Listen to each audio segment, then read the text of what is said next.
Hi, my name is Jason Peters, and today I'm going to talk to you today about the way the NFL draft works. I know a lot of people probably have a familiarity with how it works. A lot of people probably watched it, especially if you're a pretty big NFL fan. You've probably sat through and watched a good portion of it.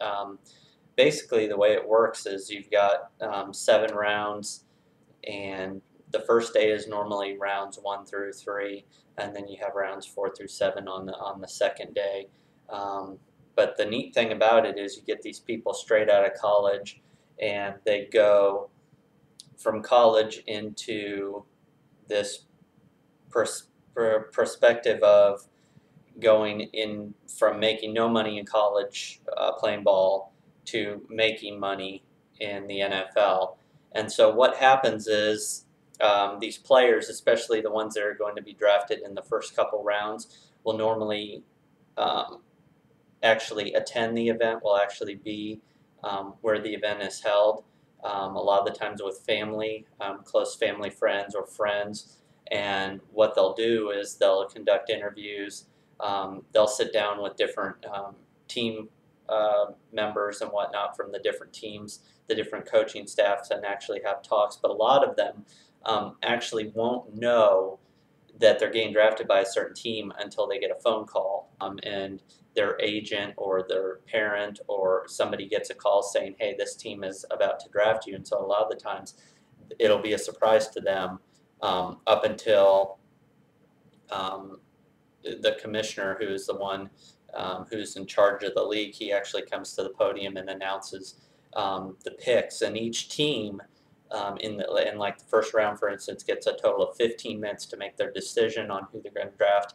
Even though most of the time the teams have already made the decision on who they're going to draft, what the teams do is they have what's called a war room, where the teams gather with the coaching staff, which would be the head coach, the offensive coordinator, defensive coordinator, special teams, offensive personnel, and defensive personnel. And what they'll do is they'll have a list of the top 10 people that they're looking at throughout the draft and throughout the first round. And what they'll do is they'll kind of rate them, give them a rating, say, okay, this is who we're looking at, and then look at their position in the draft to see if they're able to actually get that player. And then a lot of the times what you'll see happen is if a team wants a player bad enough, sometimes they'll trade. Sometimes it's other lower draft picks or a player or two or something to go up higher in the draft ratings. In the first round, you've got 32 teams in the NFL, so you're going to have 32 selections in the first round.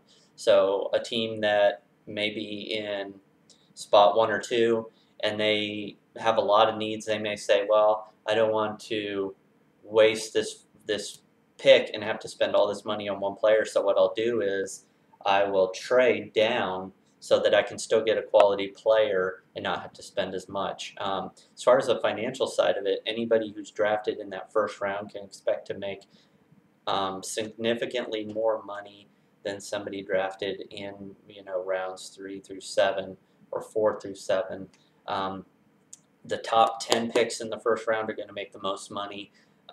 We were talking millions of dollars to tens of millions of dollars for 5 or 6, 7 years a lot of the times. But what will happen a lot of the times is players will sign an initial contract and they'll actually exceed their contract, which means that a new contract is in order, where they'll sometimes sit out that season until they get a new contract. They sometimes their agent will demand a new contract, or they'll sit out the season. Sometimes they'll rework it. It depends on what the situation and how hard the agent's pushing it. A lot of the times what you see is teams that have good draft histories, they will draft these players in the lower rounds, get a good quality player. That player becomes a star and makes the Pro Bowl and is a good all-pro player. Then what happens is after a year or two, they're getting them for a bargain compared to some of the other players. And what will happen is they'll say, okay, I know we signed a 5-6 year contract, but right now my client or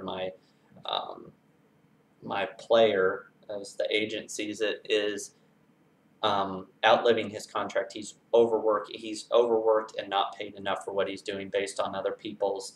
They'll look at somebody like a running back and say, okay, he has 1,000 yards rushing, and he's in the top so and so of running backs. Well, the top 10 of running backs or whatnot make this amount of money, so my player needs to make this much. So a lot of the times you'll see restructured contracts and whatnot based on that.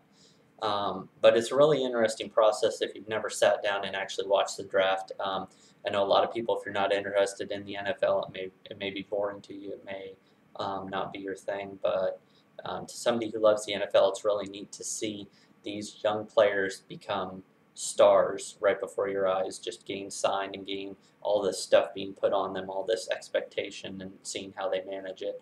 Um, and then basically once they're drafted, getting into the training camps and getting their feet wet, getting into the system, learning the playbook and stuff like that. As far as sources here, I had a lot of good sites. NFL.com, I used multiple pages on that. ESPN, Wikipedia, USA Today, Bleach Report, Team's Best, My NFL Draft were some of the ones that I used.